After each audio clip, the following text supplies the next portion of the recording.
What's up, guys? Got another UFC video here today. It's going to be on the UFC on Fox 21 card. We got MAIA versus Condit, which is obviously the main event.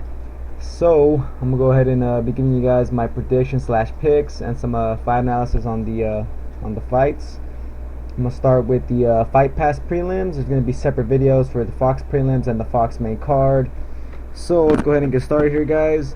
So first fight of the night here, we got Jeremy Kennedy against Alessandro Ricci, or Alex Ricci. So let's go ahead and open up their pages. So both these guys are making their UFC debuts.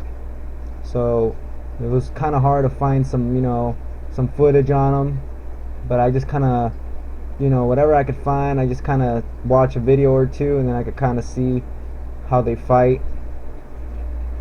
Okay, so we're looking at Jeremy's page here. His summary is conditioning, speed, and grappling.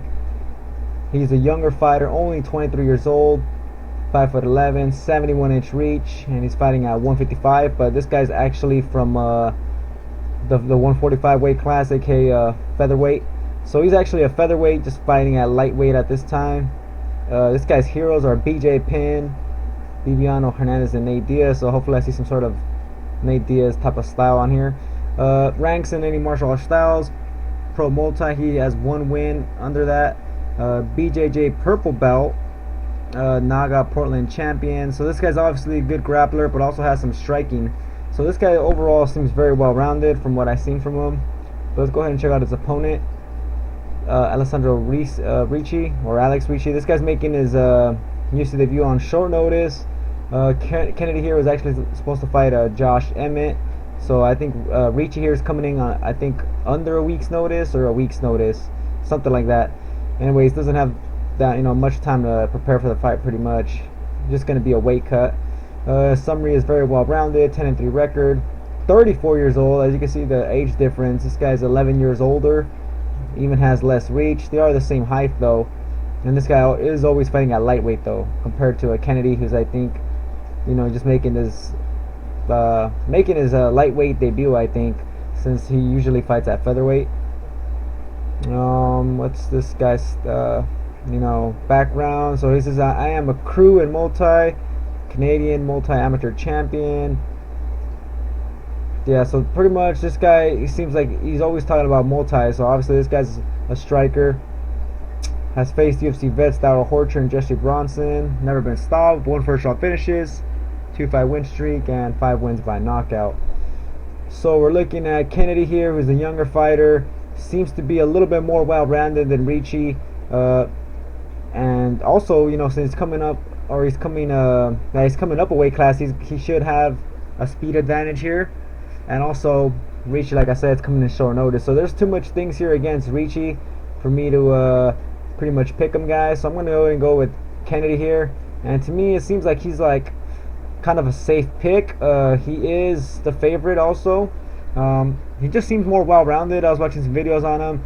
He seems to have some power. I mean, if we look at his stats here, he has 2 first-round finishes, 3 wins by knockout, 2 by submission. And yeah, this guy, obviously, like I said, he's a BJJ purple belt. He has fought pro multi. He will have the speed advantage here, and he just seems more well-rounded. Like, if he's fighting a good striker, he'll take him down. If obviously he's fighting a good wrestler or grappler, he'll stand up with them and pretty much just kind of just beat him up like that. He's a very smart fighter, doesn't just stick to striking or something like that, which I think Ricci here will want to do. I think he's just going to want to stay standing the whole fight. I don't think this guy's going to go for much takedowns at all. I think Kennedy here, if he feels like he's not outstriking Ricci on the feet, or Ricci's getting the better of him on the feet, I think he will turn to those takedowns. And I have seen Kennedy land some takedowns. So to me, it just seems like Kennedy here just a little bit more well-rounded. Like I said, this guy's younger, should be faster, have the speed advantage. He's been training. Ricci, I'm pretty sure he's been training also, but he's taking this fight on short notice. If it's not 1 week notice, it's under a week, or maybe between 1 through 2 weeks. But yeah, not very long time to prepare for the fight. And yeah, I mean, Kennedy here, he's going up a weight class, so this guy, maybe he might even come even looking better than he has been at featherweight. or he might be at a huge power advantage. We'll have to find out, guys. But I just think Kennedy here is overall better, well-rounded fighter, younger, with the speed advantage, and I kind of just expect him to win this fight. As far as the finish, don't really see a finish happening here, so I'm going to go ahead and pick Kennedy by decision. Moving on to the next fight here, we got Ryan James versus Adam Hunter. So this is pretty much a grappler versus striker matchup. You guys can see by the records, both of them have a high finishing rate. One of them's on knockouts and one of them's in submissions. So, and also they're making the UFC debut. But so this is, like I said, a grappler versus striker matchup. Let's go ahead and start with the grappler here, Ryan James. Obviously, summary is grappling. 35 years old, 6'3", 76-inch reach. 7-5 winning streak, 4 first-round finishes, 7 wins by submission, 6 are by rear naked choke, and 1 by undisclosed submission. I'm a black belt in BJJ and top 5 middleweight in Canada. So this guy's obviously a really good Canadian fighter. In the middleweight class, black belt in BJJ, like I said. Not much else there. We look at Adam Hunter here. Summary is boxing and wrestling. So, I know this guy has power. I didn't get to see too much of his boxing. I really just seen a few fights from him, but from what I seen, he just packs a lot of power in his kicks or punches. You guys see his knockout against Chris Dempsey. He used to be in the UFC. This guy destroyed him in less than a minute, I think it was. Anyways, yeah, he did a nice high kick on him. As far as wrestling, I mean, he did kind of get out of that clinch position against Chris Dempsey, who's a wrestler. So, he must have some wrestling. 32 years old though, 6'1", 73-inch reach, so he has less reach here. Yeah, like I said, classic striker versus grappler matchup. So this guy lost his pro debut and then 7-0 since, 6 wins by knockout, 1 by submission or rear naked choke, 6 first-round finishes. So this guy is a finisher, and he's a fucking first-round finisher. This guy, just pretty much starches people in the first round. He has this power, so obviously people fear the power, and eventually this guy just finishes him in that first round. So that's, obviously it's going to be kind of a question of, can this guy even go 3 rounds? Does he have a good cardio? But yeah, guys, so what I think about this fight is, I think Adam Hunter is obviously the better striker and obviously has the more power here, obviously, and then obviously Ryan James here has the better grappling skills. But the thing here is, it looks like, James here, really doesn't have really good striking defense, and to me that's, it's kind of like a big red flag here, because Adam Hunter here packs a punch and also has power in his kicks, like I said. So, if you have poor striking defense, this guy will catch you with something. And I mean, Adam Hunter, I do kind of question the cardio here, but I mean, he seems to just finish everybody so quickly. So I mean, I really do think he could do the same here to Ryan. Like I said, Ryan shows poor striking defense. And the wrestling, I think Ryan's wrestling doesn't seem to be too good. And I mean, if you guys look at the summary, I mean, Adam Hunter obviously boxing and wrestling. Obviously this guy must have some wrestling. So, and since I've seen him get out of that position with Chris Dempsey, who's a good wrestler, he was able to get out of that. So out of this clinch position. So, this guy is really strong and fresh in the first round.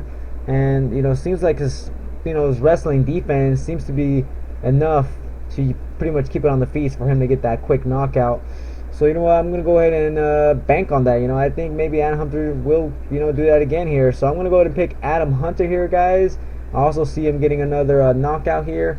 Now, most of his knockouts are in the first round. Ryan James, I don't think he's ever been finished. But, I mean, I've seen guys I think the last guy he fought dropped him or something. And I think if Hunter hits him, then he's going out. So, you know what, let's go ahead and just say Hunter here by first round knockout. So that's going to be my pick.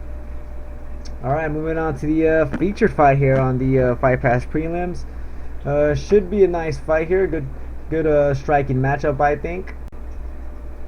So we got Chad Laprise, very good technical striker against Tilbal Gouti, who really I don't know too much about, but I think he has some good boxing. So let's go ahead and start with Chad Laprise here. summary of well-rounded striker.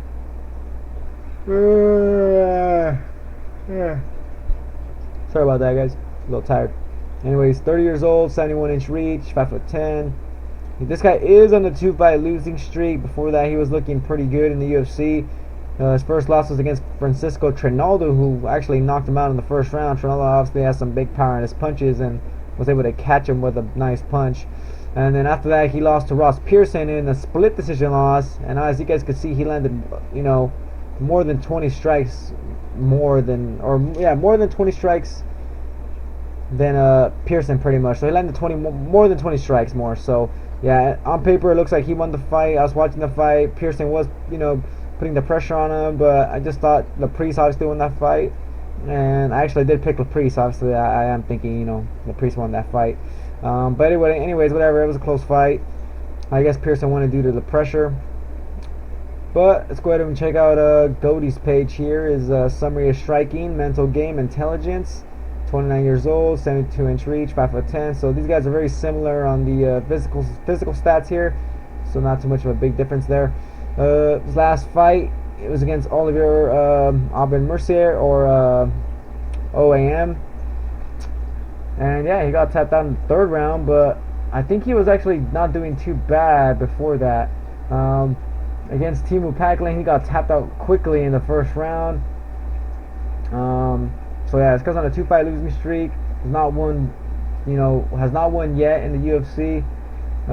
7 first round finishes. This guy has some knockouts, but not really. Has a lot of submission wins though. 6 wins by submission, Anaconda, 4 rear naked choke. Nowhere here to talk about his boxing, but I'm pretty sure this guy had some good, good boxing style, I think. But yeah, guys, I'm gonna have to go ahead and make this a very quick pick here. I'm gonna go ahead and side with Chad Laprise. I just think this guy's fought better competition. This is a step down right here, and I think they're kind of just trying to give him I want to say, an easy win here. Kind of like a showcase fight. To kind of let people know, Laprise is still here and whatnot. And Cody here is not, he's been getting finished in these UFC fights, but Laprise, not really known for having huge amount of power. Has excellent striking, but I mean, he's more like a volume striker. He does have some knockouts, but they're just none here in the UFC. And yeah, guys, I'm gonna go ahead and pick Chad Laprise here, and I think he's gonna get a decision win. I think it should be very dominant, pretty much him just outstriking Gouti the whole fight. I think this fight doesn't really go to the ground. As you guys can see there, Gouti has no takedowns attempted at all. I think this fight stays on the feet, and if he does go for a takedown, Laprise actually, take down the fence isn't too bad. Yeah, guys, overall I just see Laprise beating him in all aspects here on the feet. I just think he's just way too solid of a striker, like I'm saying. Has excellent kicks, good footwork and movement, good counter striker. His defense isn't bad. Of course, this guy has got clipped by Trinaldo, but I don't think his chin's that bad. So yeah, I just don't think Gouti can catch him in anything, and I don't think Gouti has really huge knockout power either. So yeah, guys, I mean, Laprise here, I thought he beat Ross Pearson, and Ross Pearson is a lot better than Gouti here. So I'm gonna go ahead and go with Laprise, and I think it's a very safe pick here. Let's go ahead and see how big is he of a favorite. Yeah, -280 sounds about right. Anyways, Laprise, yeah, I got him winning, guys, winning by decision. So that's gonna be it, guys, for my picks. To recap, I'm picking Jeremy Kennedy here, Kennedy to win by decision, and I'm picking Adam Hunter to win by first round knockout. And if he doesn't win by first round knockout, hopefully a second round knockout, and hopefully he's not gassed. So I'm just hoping his cardio holds up, lands a good bomb on James, takes him out quickly out of there, and hopefully does not get taken down a lot or controlled on the ground and maybe tapped out. But yeah, I got Adam Hunter, first round knockout, and of course I got here Laprise by decision. Alright, guys, so those are my picks for the Fight Pass prelims. I'm very late on doing this video, so yeah, expect me to do the Fox prelims and the main card tomorrow. Haven't researched or haven't studied the fights too much on those two parts of the card, the prelims and the main card. So don't expect super detailed analysis, but I'll try to do my best here. Anyways, guys, that's gonna be it. And yeah, I'll catch you guys on the next video.